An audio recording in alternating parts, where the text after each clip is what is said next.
Olá, sou o pastor Jadir Lacerda, estamos aqui já na terceira parte e última, de Herança que Mata, que está em 1 Reis 21, falando de Nabote. E parei na parte em que Deus manda o profeta Elias ir lá ameaçar Acabe, dizendo a ele que assim como ele mandou fazer a Nabote, Deus faria com ele. Os cães que lamberam o sangue de Nabote, lamberiam o dele. Então nós vemos que Nabote morreu por não vender a vinha, mas Deus vai fazer aqui vingança, vai fazer justiça. Valeu a pena Nabote morrer para que Acabe também morresse? Acredito que não. Mas a questão toda que nós sabemos que Deus é misericordioso e Deus olha para todos nós como um pai piedoso. Quando Acabe recebe essa palavra de Elias, essa ameaça que Deus vai fazer, ele sabia que Elias era um homem de Deus, se Elias estava falando que Deus realmente falou, ele teme. Aí o que ele faz? No capítulo 27, no versículo 27 diz assim: tendo Acabe ouvido estas palavras, rasgou suas vestes, cobriu-se de pano de saco o seu corpo e jejuou. Dormia em pano de saco e andava cabisbaixo. Então veio a palavra do Senhor a Elias, o tesbita, dizendo: não viste que Acabe se humilha perante mim? Portanto, visto que se humilha perante mim, não trarei mal nos teus dias, mas nos dias de seu filho trarei sobre a sua casa. Então nós vemos agora que Deus perdoou Acabe por ter, mesmo que indireto, matado a Nabote. E olha que situação. Se Deus perdoou Acabe por ter matado Nabote, a família de Nabote, não perdoaria Nabote por vender a vinha, se bem que não consta que é pecado. Eu mostrei aqui anteriormente que apesar de ele estar sem saída, ele não iria vender e ficar sem nada, ele iria ainda apanhar algo melhor do que ele tinha. Por que Nabote não sabia disso?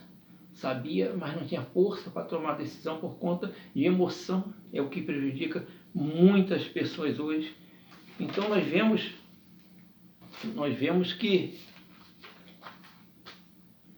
toda decisão importante terá resultado e consequência. Nós vemos que Judas quis mudar a trajetória, o propósito de Jesus e terminou numa ruína. A vida dele terminou em tragédia por conta do que ele quis fazer. Tem situações que não podem ser toleradas, suportadas. Por exemplo, o casamento. A Bíblia diz que aquele que Deus uniu não separa o homem. Não quer dizer que o homem não consiga separar, quer dizer que não deve. Mas tem situações que chegam ao extremo.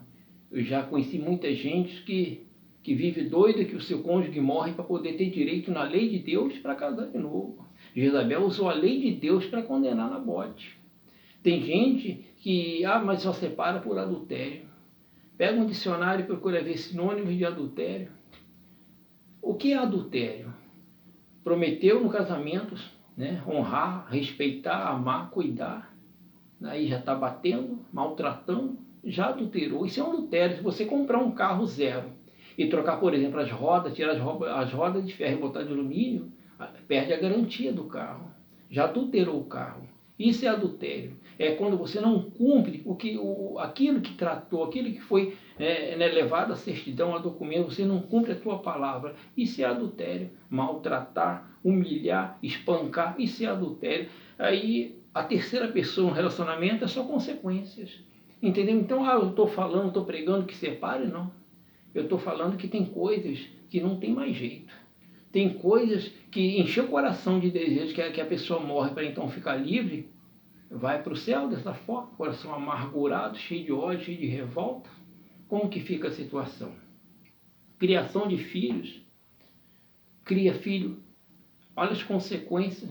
Se procurar nos presídios, talvez os maiores, a maior quantidade são filhos de crente, que o que tem de nome evangélico lá dentro não é brincadeira.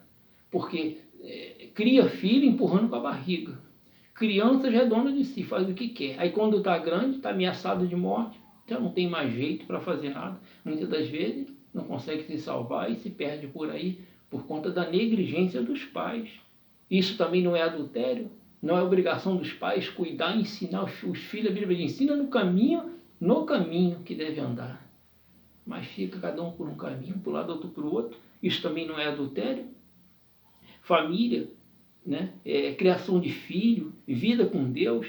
Não se empurra com a barriga, não. Isso é coisas, problema a gente vai sempre ter, mas não é para ser tolerado, suportado, é para resolver. Esperar com paciência no Senhor não é aceitar, conformar, entregar os pontos, não. É buscar autoridade em Jesus para agir com razão, sem perder os seus direitos. A vinha de Nabote era material, era terreno, mas a decisão errada, olha as consequências que deu. A Bíblia não fala muito em mulher, nem em filhas, nem em esposa, quando elas não têm uma ligação direta na história. Mas em 2 Reis 9, 26, falam que mataram os filhos junto com Nabote.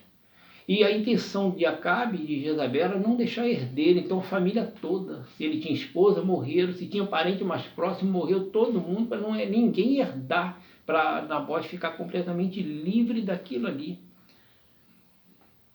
Tem vinha que nem podando, cortando, adubando, cuidando, tem mais jeito. Tem vinha que já acabou, é como aquela figueira infrutífera que Jesus amaldiçoou, é fingida.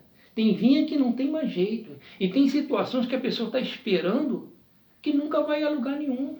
E o problema é que a vida não para. A idade da gente não senta no banquinho que fica esperando a gente resolver as coisas para continuar a viver, não. Vai passando. Tem cada caso aí que olha assim, cadê?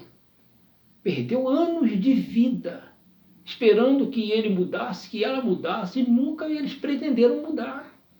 E a pessoa fica ali amargurada, uma vida sem paz, uma vida sem Deus, e o problema todo é que muitos desses estão dentro de igreja, estão dentro de uniforme de igreja, dentro de costume de pastor, costume de igreja, e uma vida religiosa terrível, mas sem vínculo nenhum com Deus, sem vínculo com o Espírito Santo, pessoas que já não têm mais paz, mas é religiosa, espera em Deus algo que Deus nunca vai fazer.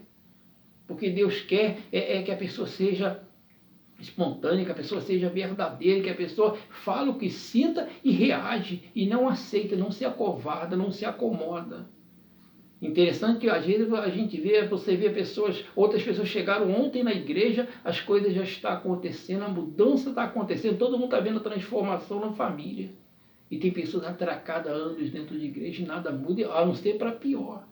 Por conta da religiosidade, por conta, eu não posso tomar atitude, porque se a gente não tomar atitude, Deus também não vai tomar, não. A gente tem que dar o primeiro passo. Se Davi não entrasse naquele campo de batalha lá, o gigante estava lá até hoje, desafiando, humilhando Israel.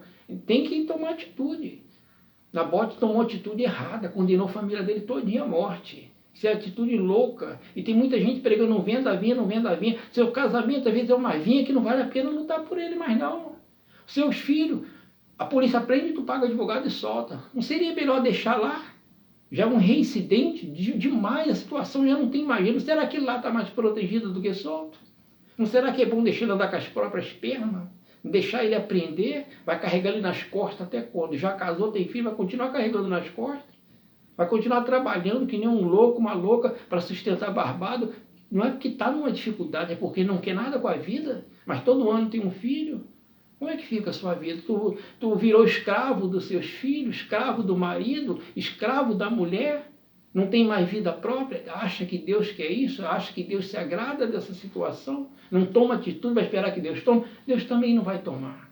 Deus toma atitude em cima da nossa atitude de fé, atitude de coragem, não de covardia. Nabote teve coragem para fazer uma loucura, tem muita gente tendo coragem para tolerar isso a vida toda.